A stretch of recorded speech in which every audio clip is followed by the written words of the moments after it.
খুব গুরুত্বপূর্ণ বিষয়। এই শ্রীবাস পণ্ডিতের যখন 17 বছর বয়স হলো, একদিন ঘুমের ঘোরে স্বপ্নের মধ্যে দিয়ে দেখতে পেলেন স্বয়ং যমরাজ সে দাঁড়িয়েছে। ওরে শ্রীবাস, ব্রাহ্মণ কুলে জন্ম নিয়েছিস তুই, কিন্তু ব্রাহ্মণের কোনো কর্ম তো তুই করলি না। 17 বছর বয়স তোর, আজকে সারাটা দিনের মধ্যে যে কোনো একটা সময় আমি তোকে নিয়ে যাব আমার সেই ধামে। সারাটা দিনের মধ্যে যে কোনো একটা সময় তোর মৃত্যু যোগ উপস্থিত। সঙ্গে সঙ্গে ঘুম ভেঙে গেল শ্রীবাস। বাবা, আপনি যত বড় অর্থের মালিকই হন না কেন, আর যতই যুক্তিবাদী হন না কেন, মৃত্যু চিন্তা চমৎকার। মৃত্যু ভয় যদি আপনার মাথায় একবার ঢুকে যায়, তবে আপনার রাজ অট্টালিকা বলুন আর বাড়ি গাড়ির সুখ বলুন, কোনো কিছুই। তাই শ্রীবাস পণ্ডিত ভয় পেয়ে গেল যে 17 বছর বয়স আমার, সারাটা দিনের মধ্যে আজকে যে কোনো একটা সময় আমার মৃত্যু হয়ে যাবে। তাহলে ব্রাহ্মণ কুলে জন্ম নিয়ে আমি মানুষের জন্য কি করলাম? আমি তো মরেই যাব। শুনেছি পতিত পাবনী গঙ্গার জলে স্নান করলে নাকি সব পাপ ধুয়ে যায়। তাহলে মরার আগে আমি অন্তত নবদ্বীপ ধামে বাস করে পতিত পাবনী গঙ্গা জলে একটু স্নান করে নিই। আর দেরি করলো না, ছুটতে ছুটতে চলল চাপাল। নম গঙ্গে নম গঙ্গে পতিত পাবনী গঙ্গে, হরি হরি নম গঙ্গে পতিত পাবনী গঙ্গে, নম গঙ্গে নম গঙ্গে পতিত পাবনী গঙ্গে। সত্য পাতক সংহন্তি সত্য দুঃখ বিনাশিনী সুখদা মোক্ষদা গঙ্গা গঙ্গৈব পরমাঙ্গতি। গঙ্গার জলে স্নান করল চাপাস। ও বাবা, 3টে ডুব দিয়ে স্নান করেছি গঙ্গার জলে, কিন্তু এখনো আমার মৃত্যু হলো না। বেশ ভেজা কাপড়ে নবদ্বীপের পথ দিয়ে হেঁটে চলেছে শ্রীবাস পণ্ডিত ঘরে। ওদিকে পথের ধারে ছাত্রদেরকে টোলের মধ্যে শাস্ত্র শিক্ষা দিচ্ছেন পণ্ডিত মহাশয়। শ্রীবাস পণ্ডিত মনে মনে চিন্তা করলো যে শাস্ত্র শিক্ষা কেমন ভাবে দিচ্ছে ছোট ছোট বাচ্চাদেরকে দেবানন্দ পণ্ডিত মহাশয়, আমি একটু কান পেতে শুনে দেখি তো। শ্রীবাস গঙ্গায় স্নান করে ভেজা কাপড়ে শুনতে লাগলো ভাগবতের শ্লোক। বরহা পীড়ং নটো বরবপো করণয়ো করণিকার বিপ্রদমাসো কনক কপীশং বৈজয়ন্তী চ মালা রম্ভার বেণোরধার সুধয়া पूरै गोपवृन्द्यायै वृन्द्यारण्यं स्वपदरमणं प्राविशत् गीतकीर्तिः।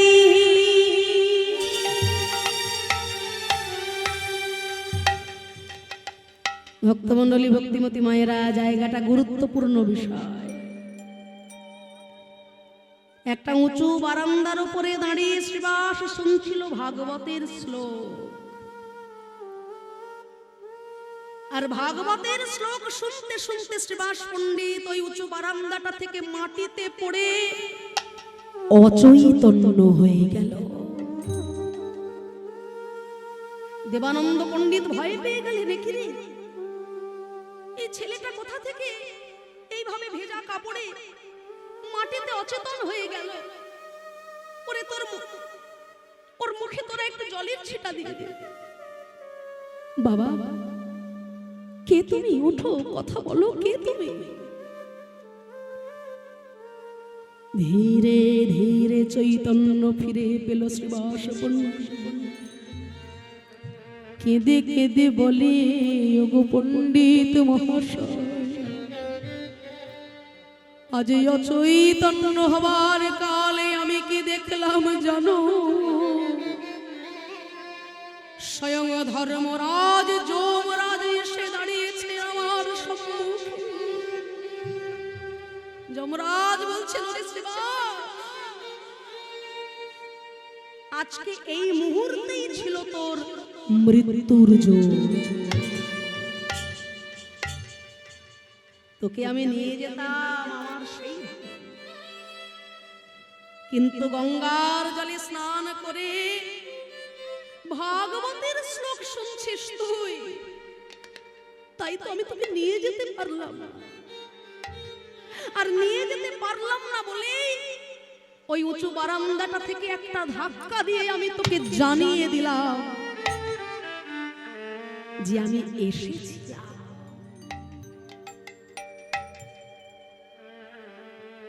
জানিস শ্রীবাস, জমের বাড়িতে সবাই যায় না, জমের ভয়ে সবার থাকে না। এ জগতে জমের ভয়ে কারা পাবে জানিস? জিহ্বানো ভক্তি ভগবত গুণনামধেয়ং চেতশ্চন স্মরতি তচ্চরণারবিন্দং কৃষ্ণং নো নমস্তে ষষ্ঠুতৈক तीनानयरधाम असतो विष्णु कृत्य।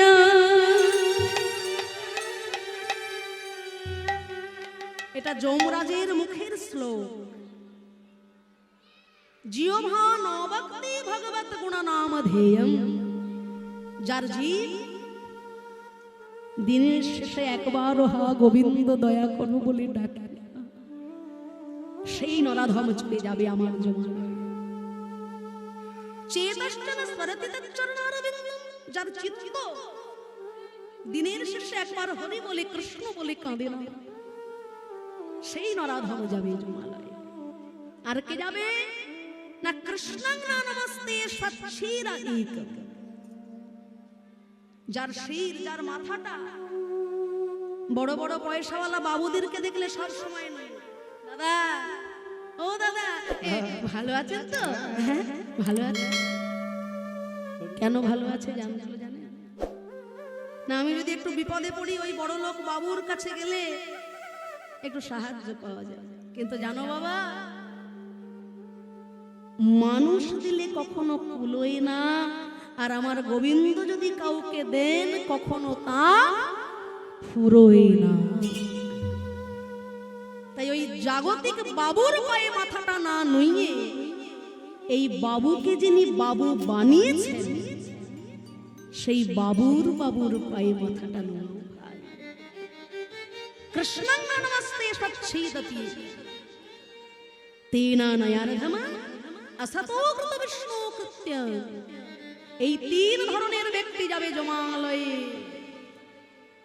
কিন্তু শ্রীবাস, গঙ্গার জলে স্নান করে তুই যে ভাগবতের শ্লোক শুনেছিস, তাই তো মৃত্যু যোগ আসলে আমি তোকে যমালয়ে নিয়ে যেতে পারলাম না। তাই একটা ধাক্কা দিয়ে আমি তোকে জানিয়ে দিলাম, আজকের পর থেকে তোর নতুন জন্ম হলো।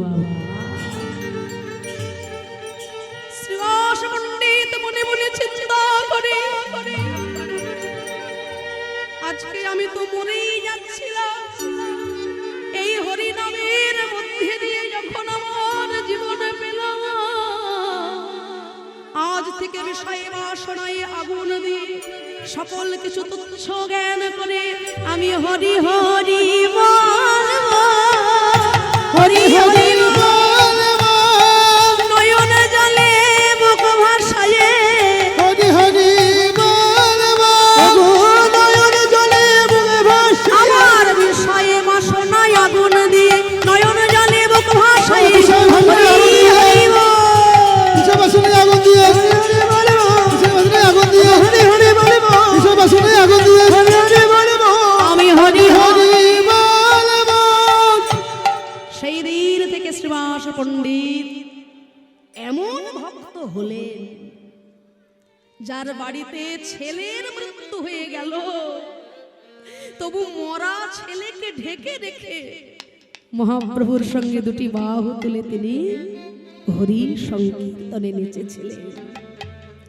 তার আঙিনায় আজকে আমার গৌর হরি নাচছেন, কিন্তু কীর্তন শুনে বাহিরে তারা জ্বলি পুড়ে মরে, শ্রীবাসের দুঃখ দিতে নানা যুক্তি করে। মহাপ্রভু হরিনাম করছেন নবদ্বীপে। সবাই কি তার হরিনাম গ্রহণ করলো, না সবাই তাকে চিনতে পারল? ভগবান যদি সামনে এসে দাঁড়ায় বাবা, সুকৃতি যদি না থাকে, ভগবান সামনে এসে দাঁড়ালেও তাকে চেনা যাবে না। দুর্যোধন তো ভগবানকে সামনে থেকে দেখলো, শিশুপালও তো ভগবানকে সামনে থেকে দেখলো, কি হলো? সুকৃতি না থাকলে, গোবিন্দ সামনে থাকলেও, শ্রীহরি সামনে থাকলেও কৃপা পাওয়া যায় না। তাই নবদ্বীপে যারা যারা তর্ক চূড়ামণি, তর্ক অলঙ্কার, তারা ওই হরি সংকীর্তন বন্ধ করার জন্য শুরু করলো ওই হরিনামের বিরুদ্ধাচরণ। এই যে ভাইয়া বলি শোন, বলি নবদ্বীপে এসব পাগলামি আর কদিন চলবে? ভাল লাগছে না? তাই তো। আরে বাবা, দিন নেই রাত নেই ওই মরা চামড়ার খোল পেটাচ্ছে আর পেটাচ্ছে। ওরে বাবা, নিম গাছের তলায় জন্ম হয়েছে বলে সবাই সোহাগ করে নাম রেখে দিলে নিমা। আচ্ছা বলুন তো, নিম গাছের তলায় জন্ম হলে যদি কারোর নাম নিমাই হয়ে যায়, তাহলে নবদ্বীপে এবার যদি কারোর জাম গাছের তলায় জন্ম হয়, পাড়ার লোক কি তাহলে তাকে জামাই বলে ডাকবে? ছি ছি ছি। ওই নিমাই বেটার পাগলামিতে সারা নবদ্বীপ মেতে উঠেছে। কি বলে জানো?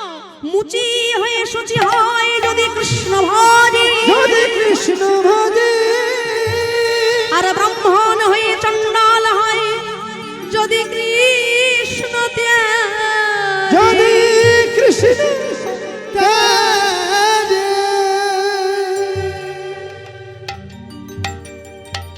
ভক্তিমতী মায়েরা জায়গাটা একটু শুনলেন?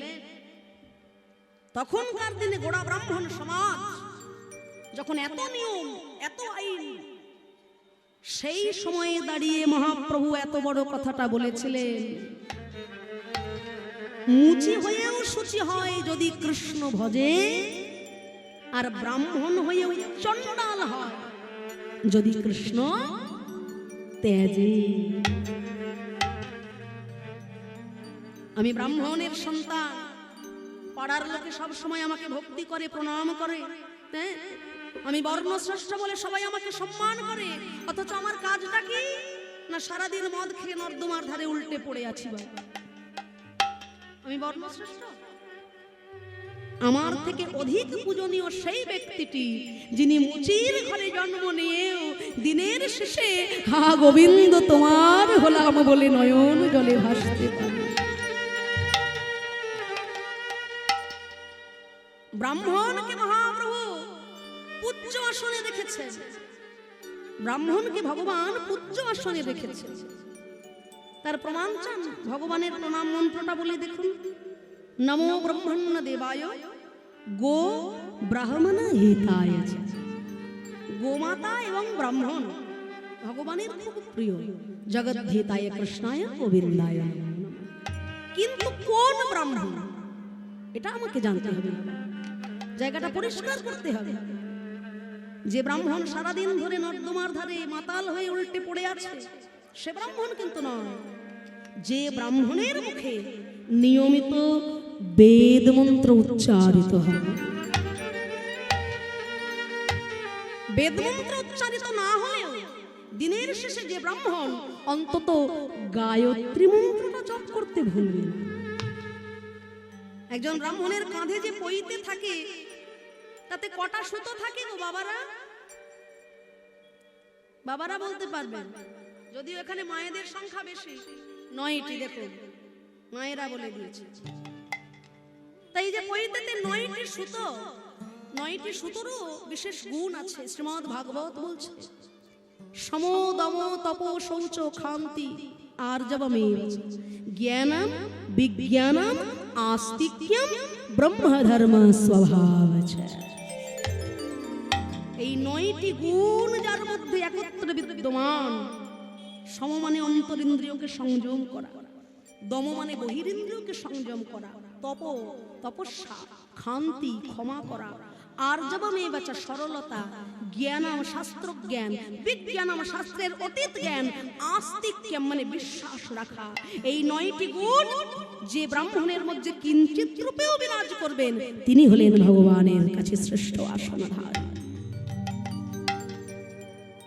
তাহলে যে ব্রাহ্মণ দিনের শেষে হরি বলে না, কৃষ্ণ বলে না, তার থেকে অধিক পূজনীয় মুচির ছেলেটা যে দিনের শেষে একবার হরি বলে কাঁদতে যাবে। তাই তো প্রভু বললেন, মুচি হয়ে শুচি হয় যদি কৃষ্ণ ভজে, আর ব্রাহ্মণ হয়ে চণ্ডাল হয় যদি কৃষ্ণ তেজে। আর সেই কথায় নবদ্বীপের গোড়া ব্রাহ্মণ সমাজ তর্ক চূড়ামণি, তর্কালঙ্কার, ন্যায় রত্ন, সিদ্ধান্ত বাগীশ যারা, তারা ধিক্কার জানালো যে কোনো প্রকারে ওই হরি সংকীর্তন বন্ধ করতেই হবে, হ্যাঁ, যে কোনো প্রকারের ব্যবস্থা নিতে হবে। কি করলেন তারা? আনন্দিত মরে তারা করিল গমন, চাপালের ভবনেতে আসি দিল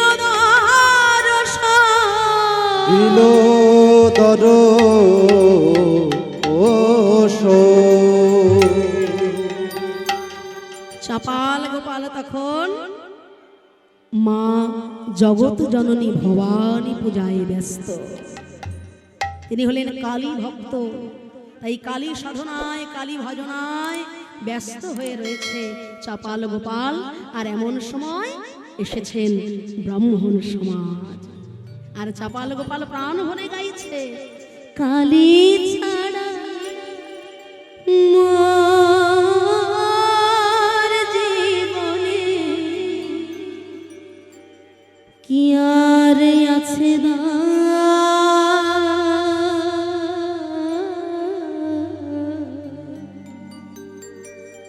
কালী কালী না আমার সর্বঙ্গে লিখে দিও, কালী কালী আমার সর্বঙ্গে লিখে দিও, কালী কালী না আমার সর্বঙ্গে লিখে দিও, কালী কালী না।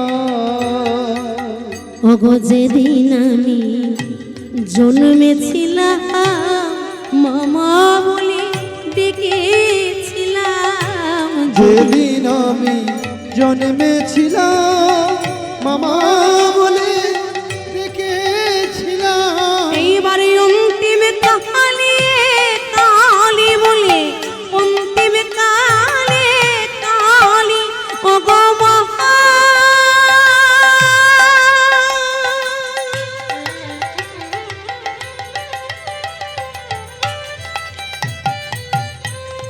ওগো আমার জগৎ জননী,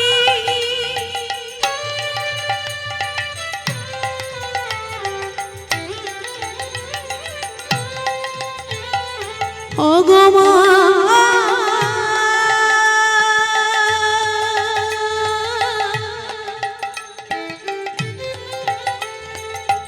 ওগো মারে মা। এইবার অন্তিম কালে কালী বলে, অন্তিম কালে কালী বলে যেন ছাড়তে পারে এই ধরা, কালী ছাড়া মোর জীবনে, কালী ছাড়া ওর জীবনে কি আর আছে দা,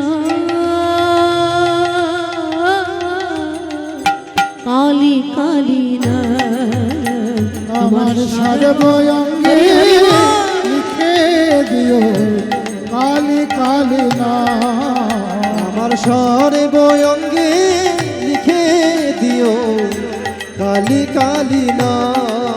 আমার সর্বঙ্গে লিখে দিও, কালী কালী না। জয় হোক পণ্ডিত মহাশয়ের জয় হোক। কে কে আপনারা? চাপাল আমরা হলাম নবদ্বীপের ব্রাহ্মণ পণ্ডিত সমাজ। বলুন ব্রাহ্মণগণ, আমি আপনাদের কি সেবা করতে পারি? শোনো চাপাল, এই যে দিন রাত ধরে তুমি ভবানী পূজায় ব্যস্ত হয়ে রয়েছ, ওদিকে নবদ্বীপের ঘরে ঘরে খোল করতাল নিয়ে ওই নিমাই পণ্ডিত যে পাগলামি করে বেড়াচ্ছে, ওই পাগলামি যদি অবিলম্বে বন্ধ না হয়, নবদ্বীপের ঘোরতর বিপদ আসতে চলেছে। আর আরে বাবা, শুধু কি হরিনাম? ওই নাটের গুরু শ্রীবাসের ঘরের ভিতর রাত্রিবেলায় দরজা বন্ধ করে দিয়ে হরি সংকীর্তনের রঙ্গ তামাশা চলে। রাত্রিবেলা দরজা বন্ধ করে হরিনাম করতে গিয়ে হয়তো হয়তো ওরা কোনো কুমতলব, কু অভিসন্ধি, কু পরামর্শের মধ্যে লিপ্ত হয়। চাপাল গোপাল চিন্তা করলো, সে কি কথা, হরিনাম গাইবে গাক, কিন্তু রাতের অন্ধকারে দরজা বন্ধ করে সারা রাত ধরে হরি সংকীর্তন, না না না, ব্যাপারটা তো আমাকে দেখতেই হচ্ছে। একদিন বিপ্রনাম গোপাল চাপাল পাষাণ্ডী প্রধান সেই দুর্মুখ বাচা মদ্যভণ্ড সিঁদুরাদি রাখি দারি মনের আনন্দে দেহ গেলা নিজ ঘরে। নিজ ঘরে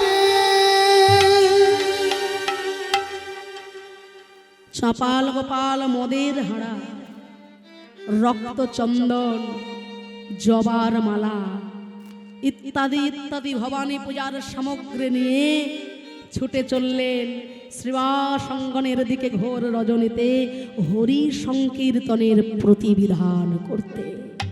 আর ওদিকে সেই শ্রীবাস অঙ্গনে মহাপ্রভু সারা রাত ধরে ভক্ত সঙ্গে হয়েছেন ভাবে বিভোর। কেন না, বহিরঙ্গ ভক্ত শনে প্রভু করেন নাম সংকীর্তন, অন্তরঙ্গ ভক্ত শনে করেন রস আস্বাদন।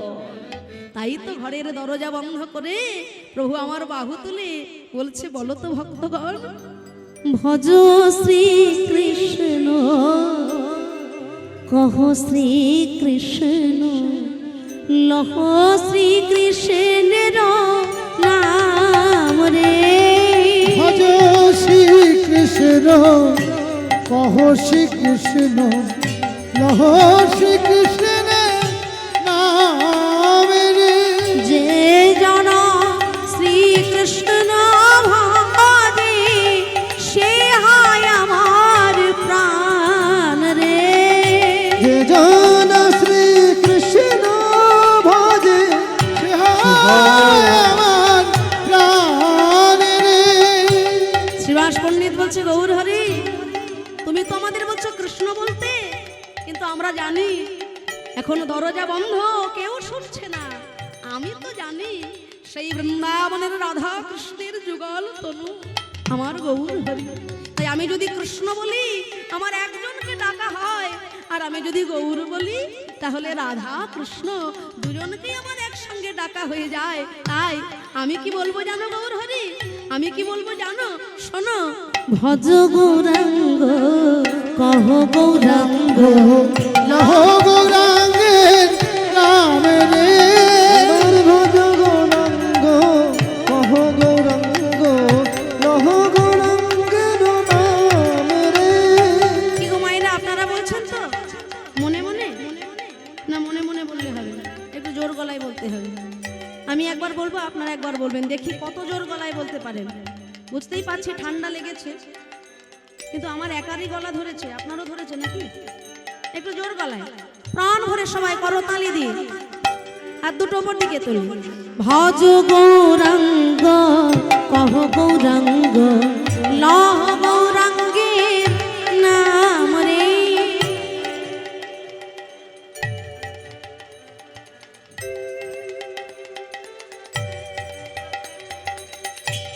আচ্ছা, আজকে সবাই একাদশী করেছেন তো?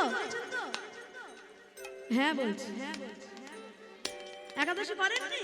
সর্বনাশ, করেননি একাদশী? আজকে একাদশী নয়, তাহলে গলার এই অবস্থা কেন? আমি তো ভাবলাম সারাদিন নির্জলা থেকে মায়েদের এই অবস্থা হয়েছে, সেবা টেবা করে এই অবস্থা। একটু জোর গলায় সবাই, আগে চাদর থেকে হাতগুলো বের করুন তো দেখি, যার যার হাত আছে একটু উপর দিকে তুলে করতালি দিন। বাহ, সবাই একসাথে। ভজ গৌরাঙ্গ, কহ গৌরাঙ্গ, লহ গৌরাঙ্গের নাম রে। এবার সবাই, বেশ সবাই, যে জানা গৌরাঙ্গ ভাজে সে হয় আমার প্রাণ রে, যে জন গৌরাঙ্গ ভজে সে হয় আমার প্রাণ রে। অগদিন গেলে হা গৌরাঙ্গ যে বলে একবার রে দিন গেলে হাগো রঙ্গ যে বলে একেবারে রে সে জানাই আমার হয়, আমি হই তার রে। সে জনায়া মারি হয়, আমি হই তারে।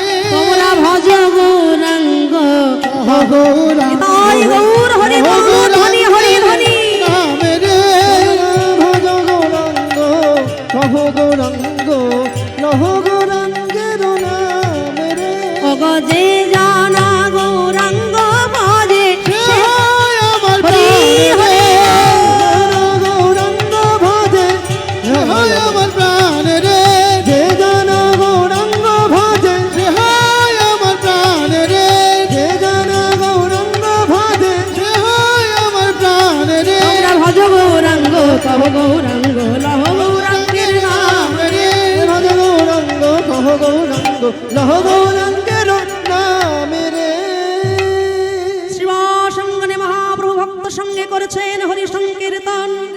ওদিকে চাপাল গোপাল মনে মনে চিন্তা করল, রাত্রিবেলায় দরজা বন্ধ করে দিয়ে এই হরি সংকীর্তন, নিশ্চয়ই ঘরের মধ্যে এরা কোনো কুমতলব কু অভিসন্ধিতে হয়েছে লিপ্ত। তাই একদিন বিপ্রনাম গোপাল চাপাল পাষণ্ডী প্রধান সেই দুর্মুখ বাচাল মদ্যভণ্ড সিঁদুরাদি রাখি সেই নারী মনের এই আনন্দেতে গেলা নিজ ঘরে। গেলাম নিজ ঘরে। রক্তচন্দন, মদ, জবা ফুলের মালা, সদ্য ছিন্ন পাঠার মাথা ইত্যাদি ইত্যাদি ভবানী পূজার সামগ্রী দিয়ে শ্রীবাসঙ্গনের বাইরে চাপাল গোপাল করল ভবানী পূজা। জায়গাটা একটু ভালো করে বুঝে দেখুন। ঘরের মধ্যে যিনি রয়েছেন শ্রীবাস পণ্ডিত, তিনিও একজন ভক্ত, আর ওদিকে মাতৃভক্ত চাপাল গোপাল, তিনিও একজন ভক্ত। কিন্তু আজকে একজন ভক্ত হয়ে আর একজন ভক্তের ক্ষতি করতে ছুটে এসেছে। এটা কি ভক্তের কাজ? একজন ভক্ত হয়ে আর একজন ভক্তের ক্ষতি সাধন করা তো কোনো ভক্তের কাজ নয় বাবা। তাহলে আমি শিব ভক্ত হই, কৃষ্ণ ভক্ত হই আর কালী ভক্ত হই, ভক্ত হবার আগে আমার নিজেকে একটা প্রশ্ন করতে হবে। ভক্ত আমি পরে হব, আগে নিজেকে জিজ্ঞাসা করতে হবে আমি প্রকৃত মানুষ হতে পেরেছি তো? এটুকু যদি না হয় তাহলে কোনো ভক্ত হবাই আমার সিদ্ধি লাভ হবে না। এখানে অনেকে আছেন যারা কৃষ্ণ ভক্ত, আবার যারা কালী ভক্ত, আবার যারা শিব ভক্ত। তিন ধর্ম তিন ভাবে বিভক্ত হয়েছে, তিনটে পন্থা আলাদা আলাদা। অনেক সময় বৈষ্ণব চিন্তা করেন যে আমার পন্থাই শ্রেষ্ঠ, কখনো কখনো স্বার্থ ভাবেন না না আমার দিকটাই সব থেকে ভালো। শৈবও কখনো কখনো বিভ্রান্ত হয়ে যায়। তা বুঝলে মায়েরা, এই যে তোমাদের বলছি, আমার মায়ের সঙ্গে আমার একটু ঝগড়া হয়েছে বুঝলে। তা মায়ের সঙ্গে ঝগড়াঝাটি করে আমি চলে গেছিলাম আমার মামা বাড়িতে। হ্যাঁ, তা মা চিন্তা করলো মেয়ে যখন ঘরে নেই, মনের দুঃখে মা চলে গেল মায়ের বাপের বাড়িতে। বাবা চিন্তা করলো কেউ বাড়িতে নেই, আমাকে রান্না করে খাওয়াবে কে? বাবা চলে গেল বাবার শ্বশুর বাড়িতে। হ্যাঁ গো, হাসছো কেন? আরে বাবা, তিনজন তিনটে জায়গায় চলে গেছিলাম, কিন্তু দিনের শেষে এসে আমরা দেখি তিনটে জায়গার নাম আলাদা হলেও গন্তব্যস্থল কিন্তু আমাদের একটাই হয়ে গেল। তাহলে এখানে জানা গেলটা কি না, আমি যে ধর্মে যে পথেই তাকে ডাকি না কেন, শাক্ত হই, শৈব হই আর বৈষ্ণব হই, নাম তিনটে আলাদা, কিন্তু দিনের শেষে গন্তব্যস্থল আমার একটাই হবে, তাই না? মা হলেন গুরুতত্ত্ব, মাকে না আশ্রয় করে গোবিন্দ পাওয়া যায় না। বৃন্দাবনে শ্রী গোবিন্দ যখন রাসলীলা করছেন, ব্রজগোপীগণ কাকে আশ্রয় করলেন? কাকে আশ্রয় করলেন? কাত্যায়নী মহামায়ী মহাযোগী মহেশ্বরী নন্দ গোপসুতং দেবং পতিং মে কুরুতে নমঃ। তাই আজকে আমরা যেখান থেকে আসছি সেটা একটা মায়ের বাড়ি, আবার সেই মায়ের বাড়ি থেকে দেখুন আজকে আরেক মায়ের কাছে আমরা এলাম কীর্তন করতে। আপনারা দক্ষিণেশ্বর মন্দিরে কারা কারা গিয়েছেন একটু হাত তুলুন তো দেখি। যদিও অনেকেই গেছেন, কিন্তু এই এত কষ্ট করে হাতটা গরম হয়েছে চাদরের তলায়, বারবার তুলতে যেন খুব বিরক্ত। তা সেই দক্ষিণেশ্বর মন্দির থেকে, মায়ের বাড়ি থেকে আজকে আমাদের আপনাদের এখানে আসা, তার কারণটাও আমি বলবো। তা প্রথমে বলি, দক্ষিণেশ্বর মন্দিরের যে প্রধান দরজা, মেন গেট, ঢুকতে গিয়েই দেখবেন বাঁ দিকে প্রথমেই পড়বে রাধা কৃষ্ণের মন্দির, তাই তো? তা রাধা কৃষ্ণ মন্দিরে আগে ভোগ নিবেদন শুরু হবে, তারপর মা ভবতারিণী মন্দিরে পুজো শুরু হয়। তা বহু বছর আগের কথা আমার শ্বশুর মশাইয়ের কাছে শোনা। তা মন্দিরের পূজারী ব্রাহ্মণ কৃষ্ণ বিগ্রহ হাতে করে নিয়ে শৃঙ্গার করতে গিয়ে যে কোনো কারণে কৃষ্ণ বিগ্রহটি মাটিতে পড়ে যায় আর বিগ্রহের চরণটি ভেঙে যায়। তখনকার দিনে গোড়া ব্রাহ্মণ সমাজ, তাদের নিয়ম আছে, শাস্ত্র বিধি অনুযায়ী লোকমাতা রানী রাসমণিকে বলেছিলেন যে মা গো, ভেঙে যাওয়া মূর্তি কখনো পুজো করতে না। তাই এই কৃষ্ণ বিগ্রহ তুমি গঙ্গার জলে বিসর্জন দিয়ে দাও মা, এরকমই নতুন একটি কৃষ্ণ বিগ্রহ আবার আনা হবে মন্দিরে। তা ঠাকুর শ্রী রামকৃষ্ণ পরমহংসদেব সেখানে উপস্থিত হলেন। লোকমাতা রানী রাসমণির কাছে বলেছিলেন যে মা গো, যদি অভয় দাও একটা কথা বলি। বাবা ঠাকুর, আপনার কথা আমার কাছে অমৃত সমান, আপনি বলুন। মা, তোমার তো এতগুলো কন্যা সন্তানের বিবাহ দিয়েছ, ঘরে জামাই এনেছ, প্রত্যেকটা জামাই তোমার কাছে পুত্র সমপ্রিয়। আপনারা করুণাময়ী রানী রাসমণি সিরিয়াল দেখেছেন না? সিরিয়াল দেখেছেন?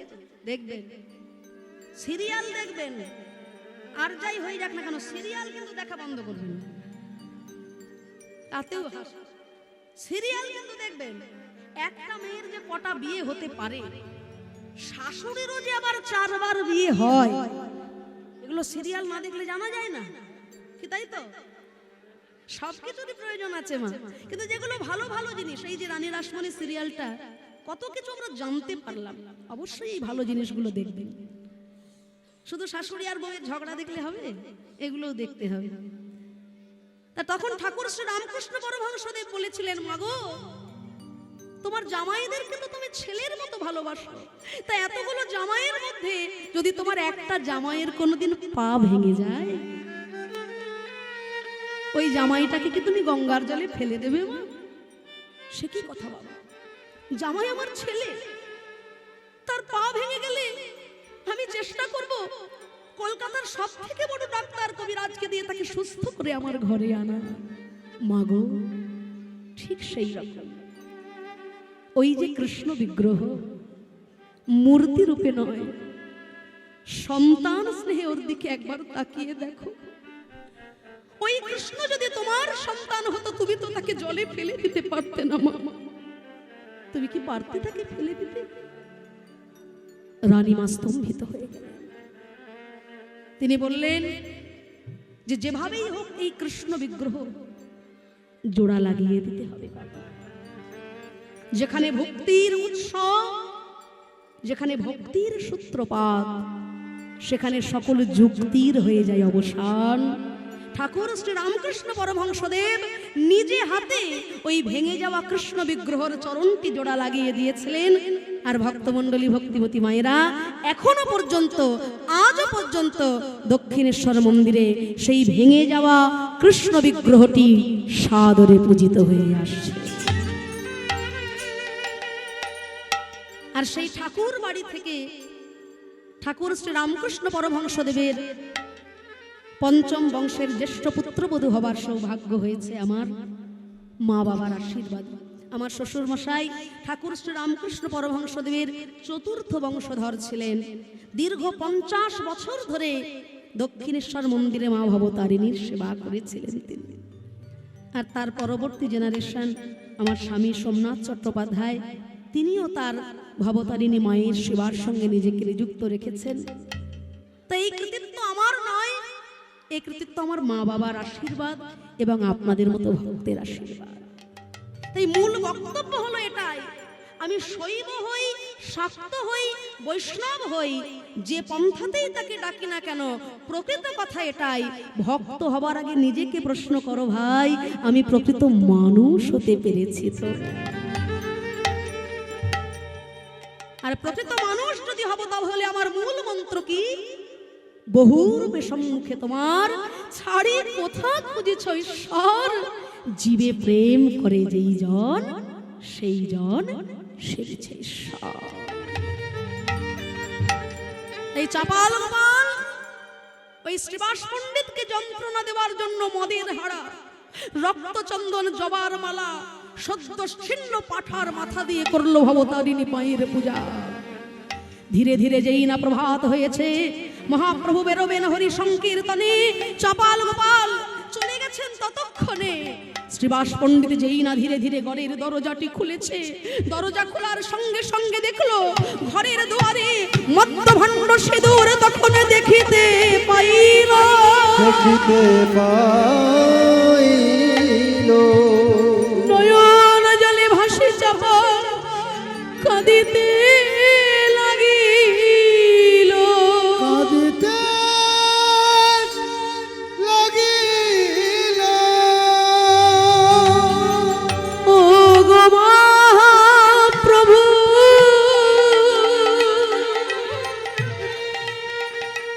ও গো গৌর ভগবান, প্রভু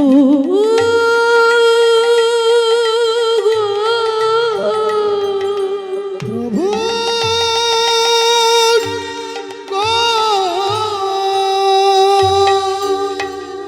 কে আছো? কে আছো নবদ্বীপে এখনো সেই পাষাণ, যে পাষাণ শ্রীবাসের দরজার সামনে এসে বলে গেল, গো শ্রীবাস, জগাই মাধাই উদ্ধার হয়ে গেল,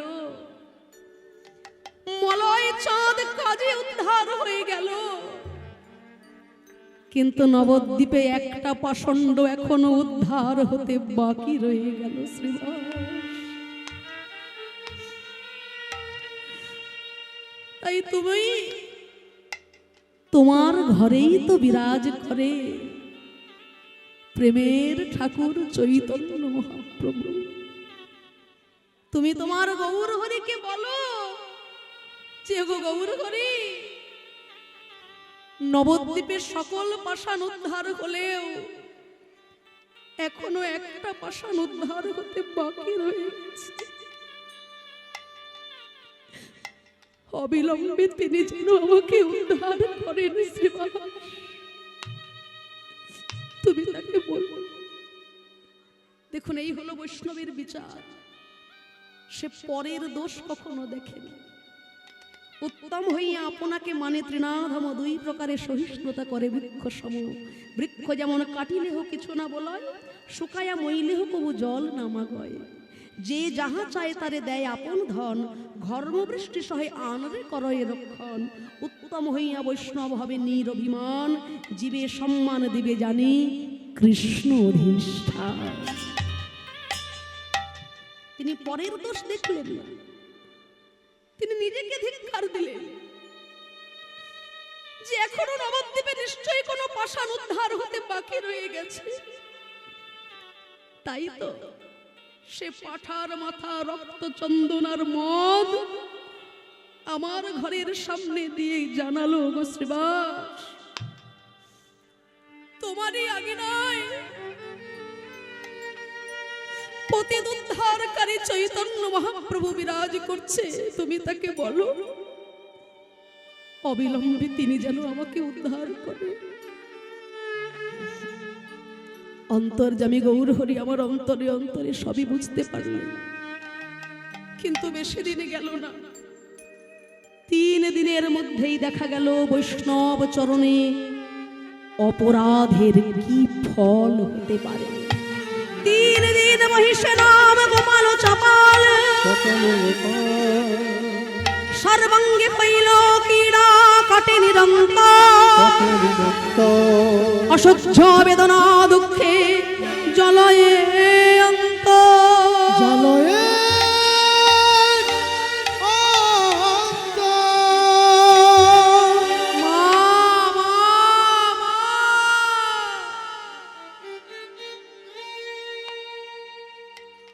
চোখের সামনে ফুসকুড়ি হচ্ছে, ফুসকুড়িগুলো পেকে ফেটে পুঁজ রক্তে ভরে গেল আমার সারা শরীর। দেখা দে মা, দেখা দে, আমি আর পারি না সইতে। ত্বং স্বধা ত্বং স্বাহা ত্বং হি বশটকার সরাত্মিকা शुद्धातमक्षरे नित्ये त्रिधमात्रात्मिका स्थिता अर्धमात्रा स्थित्या नित्या यानुचार्या विशेषतः त्वमेव सातं सावित्री त्वं देवी जननी परा त्वयैव धार्यते सर्वं त्वयि तत्सृज्यते जगत् त्वयि तत्पल्यते देवी त्वमक्षन्तीर् सर्वदा विशिष्टो सृष्टिरूपात् स्थितिरूपा च पालने तथा संभेदरूपान्ते जगतशो जगन्मये महाविद्या महामाया महामेधा महास्मृति महामोहा च भवति महादेवी महाशूली प्रकृतिस्तञ्च सर्वस्य गुणात्रय विभाविनी कालरात्रि महारात्रि मोहरात्रिश्च दारुणा त्वं श्री त्वमेश्वरी त्वं हि सर्वबुद्धिर्बोधलक्षणा लज्जा पुष्टि तथा तुष्टि त्वं शान्तिः शान्तिरेव च खर्गिणी शूलिनी घोरा गदिनी चक्रिणी तथा शङ्खिनी चापिनी बाण भूषुण्डी परिघायुधा सौम्या सौम्यतरा शेष सौम्य भेषपतिव सुन्दरी परापरमं परमा त्वमेव परमेश्वरी या देवी सर्वभूतेषु विष्णुमाये सबलिका नमस्तस्यै नमस्तस्यै नमस्तस्यै नमो नमः या देवी सर्वभूतेषु सर्वमुक्ति प्रदायिनी नमस्तस्यै नमस्तस्यै नमस्तस्यै नमो नमः या देवी सर्वभूतेषु दयारूपेण जगत्स्थिता नमस्तस्यै नमस्तस्यै नमस्तस्यै नमो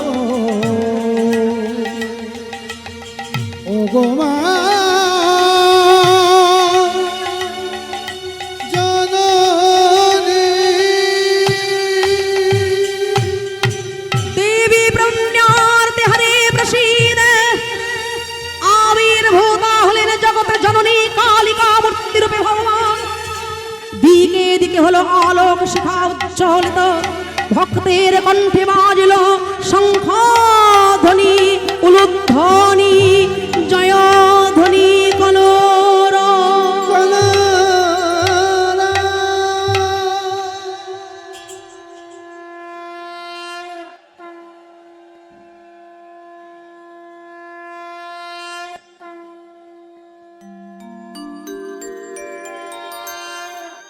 চাপা মা, তুই এসেছিস মা?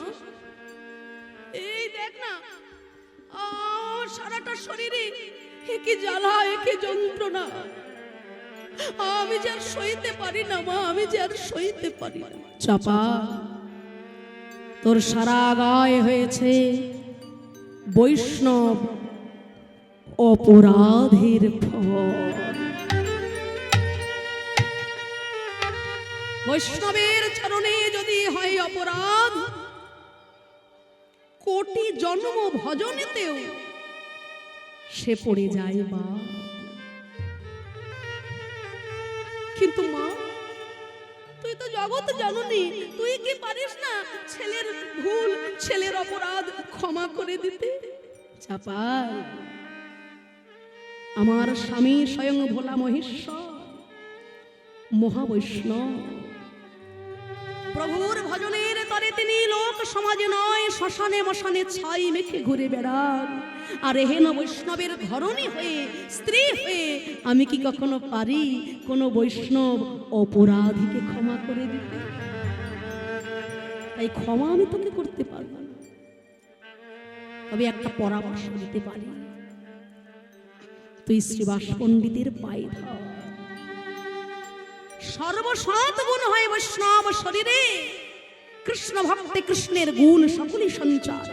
চলে যা, শ্রীবাসের পায়ে ধর, সে যদি ক্ষমা করে দেয় তুই মুক্তি লাভ করবি। চলে গেলেন জগৎ জননী মা অন্তর ধ্যানে। কিন্তু চাপালের ওই যে অহংকার, ওই যে আমার আমিত্ব, আমি ব্রাহ্মণ, আমি পুরোহিত, আমি পণ্ডিত, আমি কিনা সামান্য শ্রীবাসের পায়ে ধরবো?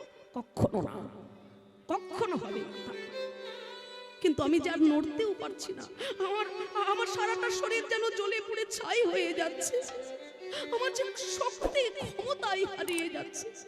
নিস্তারিণী, ওগো নিস্তারিণী, দেখে যাও, আজকে আমার সারা গায়ে একে হলো নিস্তারিণী, একবার দেখে যাও।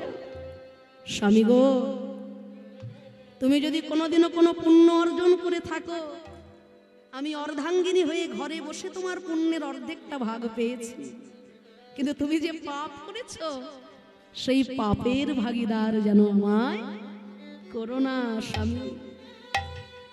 শোনো স্বামী, এই গলা পচা কুষ্ঠ ব্যাধি নিয়ে তুমি যদি এখন ঘরে থাকো, তাহলে তো সারা ঘরটাই অপবিত্র হয়ে যাবে। তাহলে কি করব আমি নিস্তারিণী? না, আমি আর কি বলি, আসলে ওই তো ঘরের পিছন দিকে ওই যে পরিষ্কার করে রাখা গোয়াল ঘরটা রয়েছে, হ্যাঁ, গোয়াল ঘর পরিষ্কার করে রেখেছো।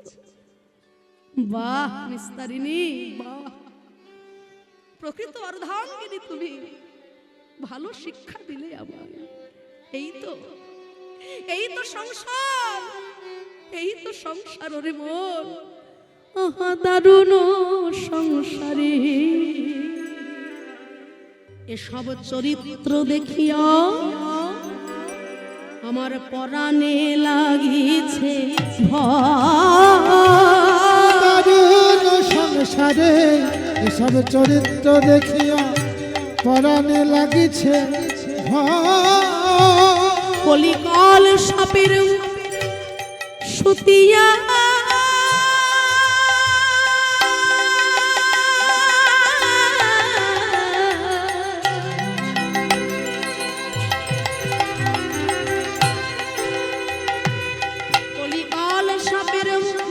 সুতিয়া রয়েছি, সাপের মুখে সুতিয়া রয়েছি, আমার কখন কি জানি, আমার কখন কি জানি। ও গো বিষাদ ঘর লয়ে দেহ আর কি ঔষধ আছে দাস অনন্ত কহ সাধু ধন্বন্তরীর চরণ শরণ পাছে সাধু ধন্বন্তরে চরণ সরিণে ওগো চরণ শরণ পাছে আমাদের আর কোনো গতি নাই ভাই আর কোনো গতি নাই রে ওই সাধু ধন্বন্তরী বিনা আর কোনো গতি নাই রে সাধু সঙ্গ সর্বশাস্ত্রে কয় লবা মাত্র সাধু সঙ্গ সর্বসিদ্ধি হয়। আমি যে আর সইতে পারি না নিস্তারিণী আমায় একটু জল দাও নিস্তারিণী আমায় একটু জল দাও আমি যে আর সইতে পারি না জল জল নিস্তারিণী চিন্তা করলো ও বাবা স্বামীর তো হয়েছে ওই ছোঁয়াচে রোগ ওই ছোঁয়াচে রোগ স্বামীর আমি যদি ঘরের উপর গ্লাসে জল দিই ওই গ্লাসে পরে আর আমি খেতে পারবো না নানা ছি ছি ছি ওই রক্ত পুঁজ পোকা কিলবিল করছে গায়ে কি করব ঘরের ব্যবহার করা দ্রব্য নয় কি করলো জানো নারকেলের মালাতে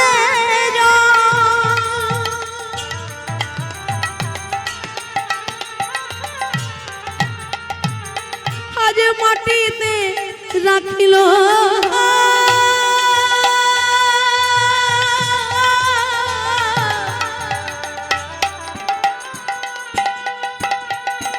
ওদিকে মালা গড়াইয়া ভূমি পড়ে গেল হরি হরি নানা আর জল খাওয়া হলো না গো জল খাওয়া হলো না গো চাপাল বহু চেষ্টা করল বটে জল খাওয়া হলো না গো চেষ্টা করলো বটে জল খাওয়া হলো না গো জল দাও নিস্তারিণী জল দাও জল ক্ষুধায় তৃষ্ণায় গোয়াল ঘরে চাপাল গোপাল হলো অচৈতন্য নিস্তারিণী মনে মনে চিন্তা করলো তাহলে হয়তো মরেই গেছে অল্পে লেটা চুকেছে রাতারাতি কালুয়ার হাড়িয়াকে ডেকে এনে সবকিছু পরিষ্কার করে কালুয়ার হাড়িয়াকে বললেন আমার গোয়াল ঘরে একজন কাজের লোক মারা গেছে স্বামী মানে হলো ভর্তা যিনি ভরণ পোষণ করে আর ভরণ পোষণ করতে গেলে তো কাজ করতে হয় নাকি গো তাহলে আমার ঘরের কাজের লোকটা মরে গেছে কালুয়ার হাড়িয়া অচৈতন্য চাপাল গোপালকে মৃত ভেবে নবদ্বীপের শ্মশান ঘাটে নিয়ে চলেছে বল হরি বল হরি বল হরি বল হরি কালুয়ার হাড়িয়া চিন্তা করলো নবদ্বীপের শ্মশান ঘাটে চাপাল গোপালকে রেখে তার জন্য কাষ্ঠ জোগাড় করছে একটার পর একটা কাঠ সাজাচ্ছে এমন সময় দেখা গেল গঙ্গার পাড়ের শীতল বাতাসে অচৈতন্য চাপাল গোপাল ধীরে ধীরে চৈতন্য ফিরে পাচ্ছে কালুয়া কি রে বাবা এই মরাটা আবার ডাকছে রে আরে ও তো ভূত হয়ে গেছে ওরে পালা পালা কালুয়া ও কথা বলিস না রে ভাই ওরে ভূত তো দূরের কথা সে দেখ এখনো মরি নাই এখনো মরি নাই এখনো মরি নাই এখনো মরি নাই ওরে সরে কালো এখনো মরি নাই শোনে রে কালুয়া ভাই মরি নাই একই বাবা ঠাকুর আপনার এই অবস্থা হ্যাঁ রে তোরাই তো করলি এমন অবস্থা বাবা ঠাকুর আমরা কি করলাম আমাদের মা ঠাকুরও নিতে বলেছে তার গোয়াল ঘরে নাকি একজন কাজের লোক মরে গেছে হ্যাঁ কাজের লোক বাহ তাই যাবত বিত্তপার্জন সত্তা তাবং নিজ পরিবার নিজ রক্তা তদাঞ্চ জরয়া জর্জর দেহে বার্তং কোপি ন পৃচ্ছতি। যতদিন অর্থ উপার্জন, ছেলে ভালোবাসবে, মেয়ে ভালোবাসবে, ছেলে মেয়ে তো দূরের কথা, পাড়ার লোকেও ডেকে জিজ্ঞাসা করবে আপনার ভালো মন্দ। কিন্তু এই দেহে যেদিন আর কোনো শক্তি থাকবে না, কর্ম ক্ষমতা হারাবেন, সেদিন ওই পাড়ার লোকের বন্ধু বান্ধব তো দূরের থাক, নিজের কোলের ছেলেটাও একবার ডেকে বলবে না, মা কেমন আছো, বাবা খেয়েছো। এই তো সংসার। ওরে কালুয়া, যাকে আমার আপন করার কথা তাকে করলাম চিরপর, আর যে আমার চিরপর তাকে ভাবলাম আপন। সংসার বিদেশে বিদেশির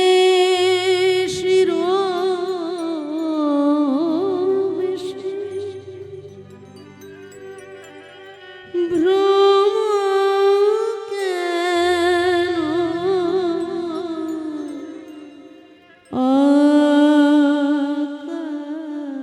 অকারণে।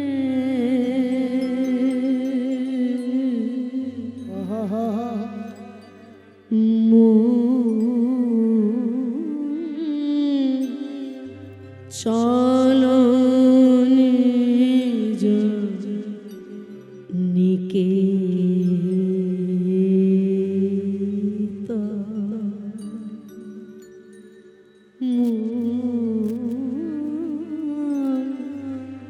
চলো নিজ নিকেত।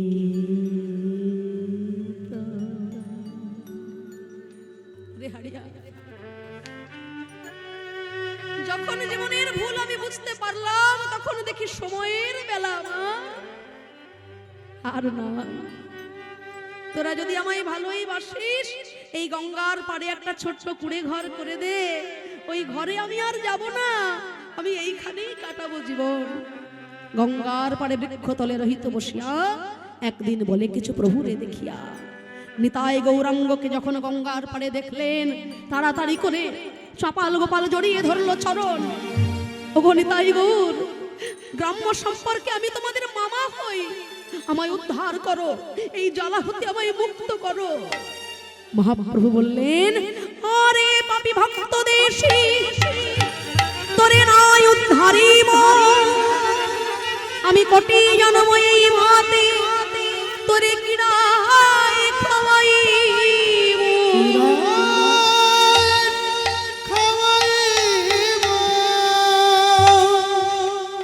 তুমি যদি আমার প্রাণে ব্যথা দিতে মামা, আজকে আমি তোমায় কাছে নিয়ে জড়িয়ে ধরতাম,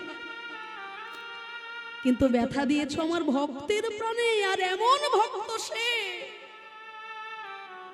যার হৃদয়ে আমার বাস, যার ঘরে ছেলে মরে গেলেও মরা ছেলেকে ঢেকে রেখে আমার সঙ্গে বাহু তুলে হরিনাম করেছে, যাতে ঘরে হরিনাম না বন্ধ হয়। তাই ছেলের মৃত্যুতেও মায়ার কান্না কাঁদেন সে। চাপাল গোপাল চিন্তা করলো, শুনেছি প্রেমের ঠাকুর নাকি নিতাই গৌর। এই নিতাই গৌর যখন কৃপা করলো না, জীবনটা আমি আর রাখবো না, আমি বিসর্জন দিয়ে দেব। ওগো ওগো আমার পতিত পাবনী গঙ্গা, কোথায় আছো তুমি? সকল অপরাধীকে তো আশ্রয় দিয়েছো, এবার আমাকেও আশ্রয় দাও। গঙ্গাতে ঝাঁপ দেবে বলি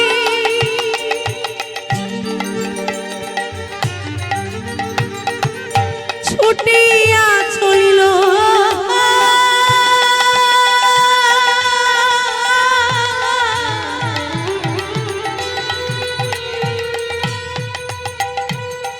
আর পতিত পাবনী গঙ্গা দূরে সরে গেল। নিতাই গৌর হরি হরি বলে, ওরে যারে গোপাল যারে ফিরে, গোপাল যারে ফিরে, নানা তোরে আমি লব না কলে, যারে গোপাল যারে বলে জানে গোপাল জারে ফিরে যদি আমি লবণ কোলে জারে গোপাল জারে ফিরে জারে গোপাল যারে ফিরে যারে গোপাল যারে ফিরে যারে গোপাল যারে ফিরে বলে জানে গোপাল যারে ফিরে চাপাল কেঁদে উঠল মা তুমি তো কত অপরাধীকে তোমার চরণে ঠাঁই দাও কিন্তু এই চাপালকে কি ঠাঁই দেবে না পতিত পাবনে গঙ্গা বললেন শোন চাপাল মা বলে যখন ডাকলি তাহলে আমারই বুকের উপর দিয়ে চলে যা কাশী বিশ্বনাথ ধামে সেখানে বসে আছেন মহাবৈষ্ণব দেবাদিদেব মহেশ্বর তিনি যদি তোকে করুণা করেন তুই মুক্তি পেলেও পেতে পারিস তাই গঙ্গার পাড় থেকে একটা নৌকা নিয়ে চাপাল গোপাল চললেন কোথায় না কাশী বিশ্বনাথ ধামে ওম নমঃ শিবায় ওম নমঃ শিবায় ওম নমঃ শিবায় ওম নমঃ শিবায় প্রভু বিষ্মণি সমশেষ গুণ গুণহীন মহি সগর লাভর রণ নিরজিত দুর্জয় दैत्यपुरं प्रणमामि शिवं शिवकल्पतरो ওম নমঃ শিবায় ওম নমঃ শিবায় ওম নমঃ শিবায় नमो शिवाय शान्ताय कारत्तयो हेतवे निवेदयामि चात्मानं त्वं गति परमेश्वर আকাশে দেখা গেল ভয়াল ভয়ঙ্কর শিব মূর্তি ওরে চাপাল তুই ফিরে যা তোর মতো বৈষ্ণব অপরাধীর স্পর্শে এই পবিত্র কাশীধাম অপবিত্র হয়ে যাবে চাপাল হাত জোড় করে দাঁড়ালো জীবনে যে অপরাধ আমি করেছি জানি না কোনোদিনও ক্ষমা পাবো কিনা তবু মহাবৈষ্ণব শিবের দেখা তো আমি পেলাম এতেই আমার জীবন ধন্য হে দেবাদিদেব তুমি বলে দাও কোন কর্মের দ্বারা আমি মুক্তি পাবো শোন চাপাল সর্বসৎ গুণ হয় বৈষ্ণব শরীরে কৃষ্ণ ভক্তে কৃষ্ণের গুণ সকলই সঞ্চারে যার চরণে করেছি অপরাধ সে যদি তোকে না ক্ষমা করে ব্রহ্মা বিষ্ণু মহেশ্বর তোকে ক্ষমা করতে পারবেন না অহংকারের মঞ্চ থেকে নেমে এসে মহাবৈষ্ণব শ্রীবাসীর পায়ে ধর এতদিনে চাপাল গোপালের মনে হলো প্রথম অনুশোচনা যার চরণে ক্ষমা না চাইলে ব্রহ্মা বিষ্ণু মহেশ্বর ফিরে তাকাবেন না আর আমি তাকে তুচ্ছ মনে করেছিলাম না এবার আমি নবদ্বীপে ফিরে যাব নবদ্বীপে ফিরে গিয়ে আমি নিতাই গৌরের পায়ে ধরবো আমি শ্রীবাস পণ্ডিতেরও পায়ে ধরব ফিরে এলো চাপাল গোপাল নবদ্বীপে কিন্তু নবদ্বীপে এসে দেখে নবদ্বীপের ঘরে ঘরে আর হয় না সেই হরি সংকীর্তন ভক্তের কণ্ঠে শোনা যায় না ওই আকুল কণ্ঠে হরি সংকীর্তন শুধু ঘরে ঘরে ক্রন্দনের ধ্বনি কেন না জানা গেল নবদ্বীপ চন্দ্র সোনার নিমাই সোনার নবদ্বীপ ধাম ছেড়ে সন্ন্যাস গ্রহণ করেছে কেঁদে উঠল চাপালের মন আরে ওইটুকু একটা ছোট্ট ছেলে যাকে কত অবহেলা অশ্রদ্ধা অভক্তি করলাম জগৎ জীবের দুঃখ দূর করতে 24 বছরের যে শেষ মাঘ মাস তার শুক্ল পক্ষে প্রভু করিলেন সন্ন্যাস গৌরহরি এতদিন আমি তোমায় ভুল বুঝেছিলাম তাই তুমি ছিলে আমার কাছে আর আজকে আমি আমার ভুল বুঝতে পারলাম তাই তুমি আমায় ছেড়ে গেলে গৌরহরি তবে তুমি যতই ছাড়ো না কেন আমি তোমায় ছাড়ব না এই গঙ্গার পাড়ে আমি রইলাম বসে দেখতে দেখতে বহুদিন কেটে গেল বহু রাত কেটে গেল রক্ত পুঁজের উপরে একদিন দেখতে দেখতে সারা গায়ে পোকা পর্যন্ত পড়ে গেছে, আর পারে না। হঠাৎ একদিন শোনা গেল এক অপূর্ব সংবাদ, সন্ন্যাস করিয়া প্রভু নীলা চলে গেলা, তথা হইতে যবে কুলিয়া গ্রামেতে আইলা, তবে সেই পাপী প্রভুর লইল শরণ, হিতোপদেশ কইলেন প্রভু হইয়া সকল। সারা বাংলায় সারা পড়ে গেছে, কুলিয়ায় মহাপ্রভু এসেছে, কুলিয়ায় মহাপ্রভু এসেছে, সবাই ছুটে যাচ্ছে গৌর দেখতে। চাপাল ভাবছে আমিও তো যাব, কিন্তু আমি কি করে যাব, আমি যে নড়তে পারছি না। এমন সময় দেখা গেল একজন অন্ধের কাঁধের উপরে উঠেছে একজন খোড়া। বলে তোমরা কে ভাই? বলে আমি আর কি বলবো, আমরা দুই বন্ধু শ্রীবাস অঙ্গনে বৈষ্ণব অপরাধ করেছিলাম, হ্যাঁ, তাই একজন খোড়া হয়েছি আর একজন অন্ধ হয়েছি, আমরা ক্ষমা চাইতে যাচ্ছি প্রভুর কাছে। কিন্তু তুমি কে হে ভাই, তোমায় তো ঠিক চেনা গেল না। চাপাল গোপাল কেঁদে বলে ওরে ভাই রে ভাই, আজ এই অসময়ে তোমরা আমায় না চিনলে, আমি যে তোমাদের ভালোভাবে চিনতে পেরেছি ভাই। তুমি চিনেছো? কে তুমি? আমায় চিনতে পারছো না, কিন্তু আমি চিনেছি তোমাদের। তোমরা দুইজন সেই তর্ক চূড়ামণি আর সেই তর্কালঙ্কা, যাদের কুপরামর্শে আমি শ্রীবাস অঙ্গনে হরি সংকীর্তন প্রতিবিধান করতে আমার সারা গায়ে হলো এমন বৈষ্ণব অপরাধ। ও সেই চাপাল গোপাল, দেখে একবারে চেনাই যাচ্ছে না, আর চিনতে পারবে কি করে ভাই? এই অপরাধ যখন একসঙ্গে হয়েছে, আজকে তোমাদের সঙ্গে, তোমাদেরকে ভর করে, তোমাদের সহযোগিতা নিয়ে আজকে আমিও যাব গৌর দর্শনে।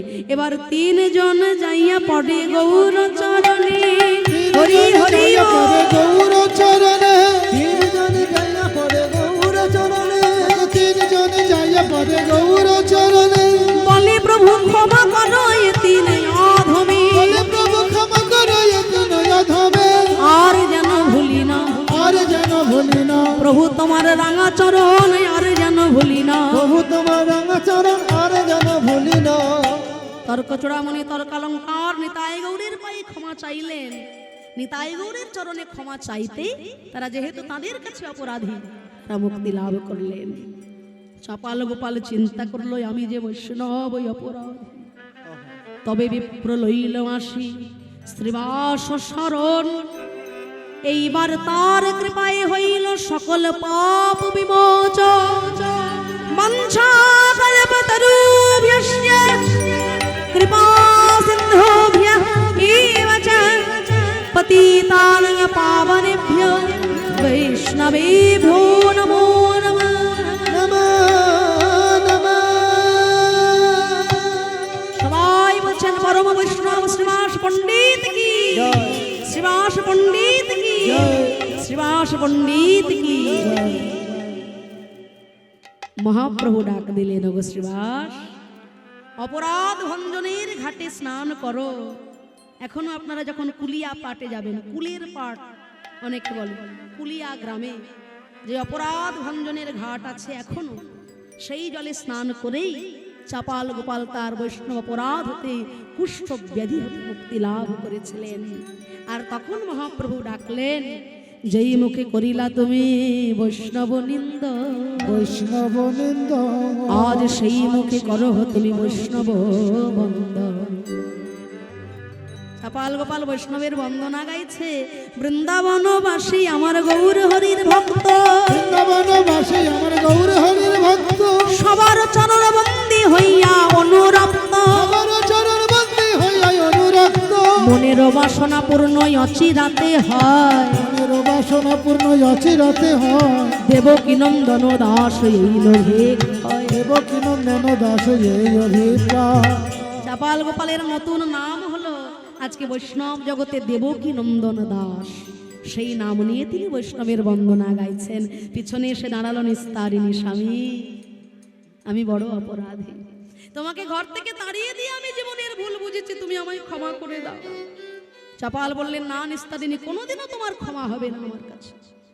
মহাপ্রভু বললেন, ওগো চাপাল, ওই নিস্তারিণী যদি তোমায় ঘর থেকে না বের করে দিত, তাহলে বৈষ্ণবের মহিমা সম্পর্কে তোমার কোনোদিন জ্ঞান লাভ হতো না, তাই না?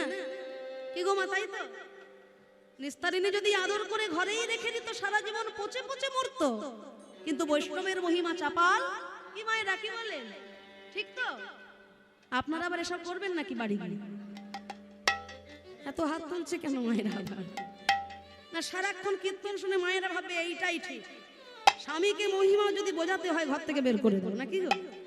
কি সর্বনাশ, এ আবার করবেন না জানো আপনারা।